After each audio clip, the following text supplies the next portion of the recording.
বাবা এদিকে একটু শোনো তো। কাকা কোন? তুমি বলে নতুন ভোটার হইছো? কাকা দীর্ঘ 18 বছর পর করছি। তুমি কি করছো? আরে কাকু, ভোটার আইডি কার্ড করছি তো। তাহলে বাবা ভোটটা আমাকে দিও। কাকু আপনারে ভোট দিয়ে আমার লাভটা কি? তাহলে তোমাকে আমি ভালো চাকরি দেবো। আমার তো চাকরি আছে। তাহলে তোমাকে আমি প্রমোশন করে দেবো। আমি তো সবার হাইস্ট, আমার উপর তো আর কোনো প্রমোশন নেই। তাহলে তোমার জন্য আমি কি করতে পারি বলো? চাকরি হয়েছে আর বিয়ের বয়স হয়েছে, এখন যদি আপনার মেয়ের সাথে আমাকে বিয়ে দিয়ে আপনার ঘরে জামাই করতেন তাহলে কিন্তু মন্দ হতো না। ভাইয়ের মেয়েকে বিয়ে করার কি তোর যোগ্যতা আছে রে?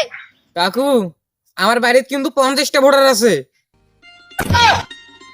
কে চলো আমার মেয়ের সাথে তোমার বিয়ে দেবো। সত্যি চলেন। এই জিল্লু তাড়াতাড়ি কাজী টাকার ব্যবস্থা করো।